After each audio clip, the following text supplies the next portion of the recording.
Everything that I desire is coming to me with grace and ease. I know it. I believe it. There you go. All right, bye. So, GPS system. We all have them in our car. We all use them. And they're amazing, aren't they? They're just amazing. And what this thing stands for, if you notice that this month, all of the talks are little abbreviations. TADA, GPS, DAD, ATM, and FROG. So, and I was like, frog. And so the lady explained it to me. So she'll be giving that talk at the end of the month. So the divine oneness reminds us, the teaching of science of mind says there's only one power. And that power is the power that we use every day. It's the power, it's not something that we pray to, it's something that we pray with. And I don't know about you, but that is not the way that I was raised. My concept was God was up there, and I was always praying to God to bring me something good, whatever it was. But this teaching reminds us, you know what? We're all the expression of God. And if we're all the expression of God, we are made in the essence, the image and likeness of God. And so understanding that, it means that the power that I am is the power that I use. Now, I'm not creating things by myself. This teaching reminds us we're co-creators with God, which means what? I align my thinking with the God power, and I give the directive. One of my big heroes is Neville Goddard, and he says this great thing. He was a great philosopher and metaphysician, and he says, the power of awareness is the key to everything. Why? Because it unlocks the idea that we know we're unlocking the divine manifestation within us. And when we do that, we open up our awareness, our imagination, and we create through our thought, through our intention, through our feeling, through our frequency of energy, we create our good. Now, I don't know about you, but I was not taught that when I was a kid. I was taught, no, you work hard, you do this, you pray to God, da-da-da-da-da, and that's how you create it. Pardon me, this teaching teaches us the exact is that we're knowing, we're giving a directive to the Spirit.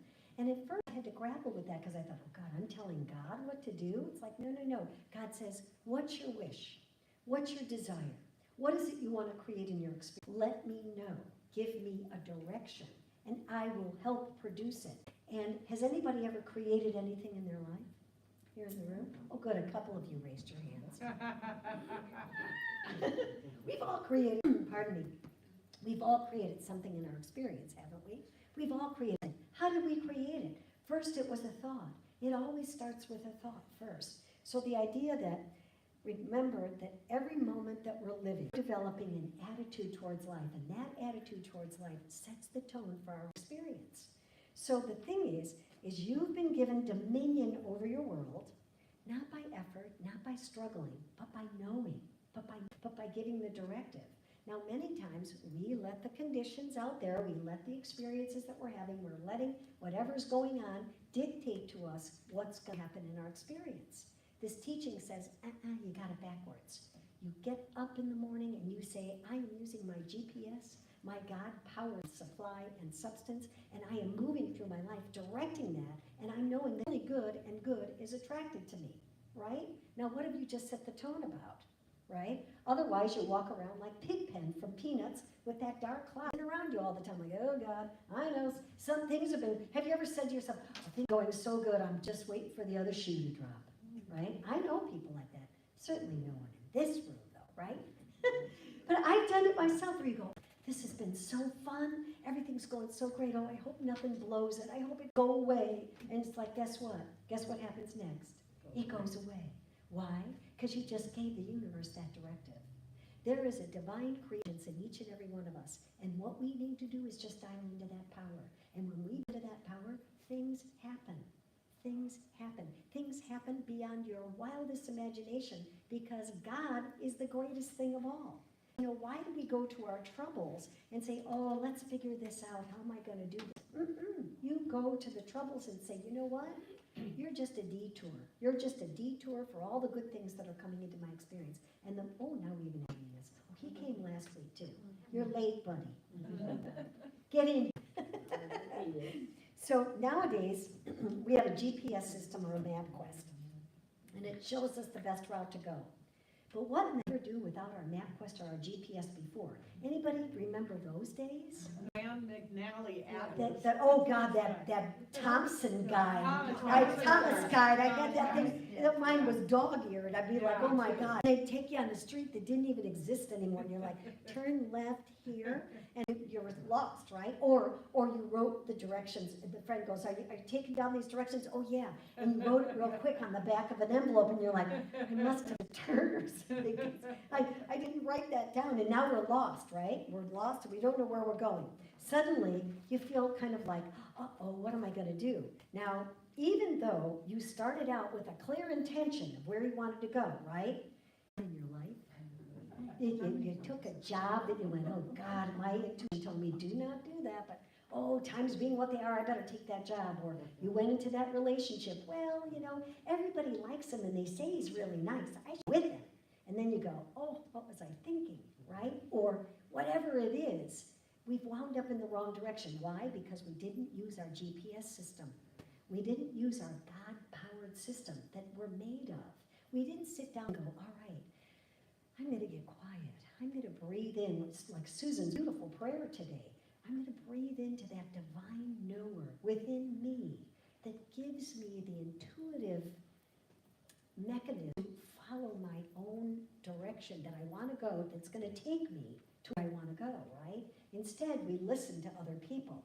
Have you ever found yourself in a place that you intended to go and somehow you made the wrong turn, right? The thing that we experienced was once an idea. So we may have an idea of where we want to go and we don't know how to get there. And then what do? We listen to all the outside stuff that says you should do this, you should do that. And then we should on ourselves. Have you ever should on yourselves? And you should on yourselves like, oh, I should this. And you go, but I don't feel like doing that. I don't want to do, I should though. I'll do that because I should. And then what happens? You get tired, you get sick, you pull a leg muscle, you lose a friend. What is? Stuff goes wrong. Why? Because your GPS system was trying to, don't go this way, go this way. Don't do this, don't do that. I think I've given the example many a time. I had a boss that was the crazy. And I thought, oh my God, I took this job and everybody was losing their jobs and blah, blah, blah, blah. My friend said, don't leave this job, you gotta keep it. I'm like, have you met this guy? He's a monster. He's like the crankiest guy you've ever seen. He's like, you'll have such an effect on him. I'm like, oh my God. We had screaming matches, face to face. I was like, oh. And I kept going, all right, there's a lesson in here somewhere, right? There's a lesson in here somewhere. I just got to figure out what it is. And what it is don't give away your power. Don't let the other person drive you insane. And they can. Oh my God. Anybody in the room ever been driven insane by a loved one? Oh my God, my sister and I my horse race was yesterday. It's really exciting. She's like, now what if I do this and do this? And I'm like, oh no, lose my mind. And I thought, no, don't do that. You're gonna lose your mind. Anybody ever say, I'm gonna lose my mind? Oh, be careful. Oh, be careful. You can go down that rabbit hole. We know plenty of people that have lost their minds in that crowd. But guess what? We give the directive to the universe. And sometimes, I don't know about you, but I forget that. I get a letter in the mail that says this, that, or the other thing, and I go, oh man, this is really bad. I'm like, oh, wait a minute, stop that. Clear what's good or bad, and I'm knowing this, only good's coming out of this. So guess what? Doesn't matter. Okay, little hiccup, no big deal. So let's understand the mechanics of creating. It starts with an idea. And remember that master teacher said, go to the kingdom of heaven. Locate the kingdom of heaven within you, and until you do, you will not only be kind of off kilter, but you will never sing the kingdom of God in everybody else as well. That's what it's all about. We're all one. We are all connected. Even those crazy people we heard about on the news last night, we're all connected to them.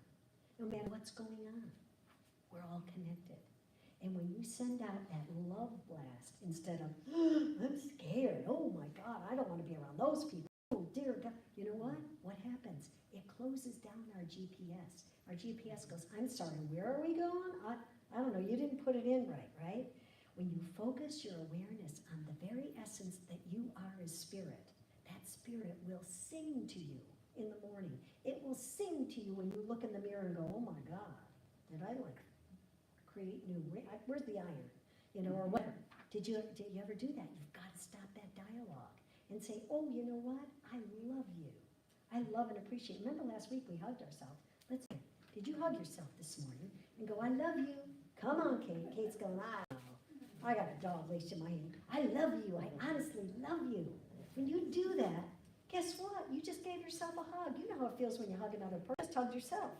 Get your mind going in the right direction. When you look bleak, I don't know what I wrote here, so I write sometimes so early in the morning or very, very late at night. I just close, type, whatever's coming up in my head. So I went, when things look bleak, don't get the temptation to entertain a negative thought. If it persists, just keep saying, God and I are one. God and I are one. God doesn't have a problem. Problems? No. God doesn't have problems. You're the God expression. So you go, hey, God, I got this thing going. I goes, no part in that. Let it go. So here's this story. This story came to me last night. I thought, I'm going to work this into my GPS thing. So, and it's olden times. And there's a grandfather, and he's got a grandson. And they're going to go into town, and they're going to go shopping. Now, it's an old world thing, and he's bringing the donkey with him, because he said, whatever we buy, we're going to use the donkey and put the stuff on the donkey. And my grandson and I are going to go for a walk. So they're going for a walk, and he's got his grandson, and he's holding the donkey, and everything's going great, and they're going down the trail. And they pass these people. You silly old fool. What are you doing? You've got a perfectly healthy donkey. You know, save your knees, for God's sakes. Get on the donkey and ride it. And everything, that's what it's there for. And he's like, you know, you're right. On the donkey, and he's riding. And they ride for a little bit. Then they pass some people, and they go, you mean guy. Look at that, your poor little grandson walking there on the trail. And you're getting to ride on the donkey. And look at, how unfair is that? He's like, you know, you're right. So he gets off the donkey and he puts the grandson on the donkey, and then they're walking. And then people walk by and they go, how silly is that? That poor old guy walking with those bad knees, and he's letting the grandson ride. He's young and strapping. He can walk. Why is he should be on the donkey. So he's like, oh my God. So then he gets on the donkey with the grandson. Then they're walking, and it's like, all right, now we've shut everybody up. I'm on the donkey, he's on the donkey, the donkey's on. Then people go by, oh, that poor donkey, look at that. He's carrying the grandfather and the grandson, the poor little beast of labor. It's terrible, terrible. He's like, oh my God. So they both get off, and they walk with the donkey. He's like, enough already. And that's how he started out. Now, we may think that's a silly story, but how many times have you changed your trajectory? Because people go, oh, you shouldn't do that. No. You shouldn't do that. You shouldn't take that job. You shouldn't go in that relationship. You shouldn't do this. Anybody ever listen to that shoulds again? Right? Because we've listened to what other people say. And what happened? He went right back to where he was in the beginning. Like, I'm happy walking the donkey donkey's happy, the grandson's happy, and my knees are happy. So shut up, right? And keep going. So that's what happens. We think it's silly, but we listen to the outside stuff rather than listening to in here. And I don't know about you, but we spend a lot of time out there. How much time do you spend in here? How much time do you set the tone for the day in the morning? I know Nora sent some beautiful affirmations, and we've got our daily word, and we've got our calendars, and we've got all our stuff, but it's important to spend time dialing into that. And also, guess what else? When you're using your GPS, you have to know where you want to go, don't you? You can't just go, okay, take me to that Pasadena art place. It's like, I think she said it's off the 210, and what's it called again? Right? You can't do that. You've got to know where you're going. And a lot of times we kind of go, oh, I just want to be happy, right? Well, the universe doesn't know happy. What's happy? Happy could be eating a cookie. I mean, happy could be a million things. What is the thing that's really going to fulfill your desires? That's what you have to fill and work with. And the universe is going, I support you. No matter what you want to do, I support you. So give me the instructions. We can choose thoughts that are that can make things more difficult, or we can choose thoughts that are going to make us feel fulfilled. Remember, a problem if you anticipate a good outcome. Doesn't that sound weird? A problem is not a problem if you anticipate a good outcome. All detours lead in the right direction. That should be an affirmation that you've written on your mirror. All detours lead to the right direction. Isn't that funny? Anybody ever go the wrong direction and then you wind up somewhere and you go, wow, I would have never thought of this, and this really worked out great. That's because you were following that inner guidance, right? Annually, with Redondo Beach and some other centers, we used to go to Lake Arrowhead for a retreat. And at the retreat, they had what was called the Zen deck. You had to hike up to it, way up. And when you got up there, you had this beautiful vista of all of Lake Arrowhead and all the beautiful homes and the forest. It was just fantastic. And you got this higher view. And so the teaching reminds us, go to that higher place. Go to where you get a bigger vision of where is it that I want to go. Sometimes we're so dialed into just the microscope things that we forget that there's this big expansiveness. I discovered it when I dug in the dirt out there. I was like, oh my God, there's 1 million birds here. There's a lot of us too, but there's 1 million birds. And they were all coming by like, what do you do? And not that, we have a plethora of lizards. Lizards of all kinds, all different colors. And I go, you're speckled, you're blue. Oh my goodness, so many. I'm like, they're all like, what you doing? Hey, what you doing? I'm like, hey, get a shovel and help me. You know, I need your help. There must be something. So if we sense the grace that may be behind everything, sense the grace in what's troubling you. If you look at the thing that's challenging you and say, what's the gift here? What's the gift? Or where do I, your GPS, when you're sitting there using your GPS, you go the wrong way. Recalculating, right? Use your recalculator in your life. You start going the wrong direction, you're in a yuck relationship, you're in an icky job, you're in a whatever, you're in a financial limited, guess what? Go back to here and say, what do I need to examine? What do I need to think about?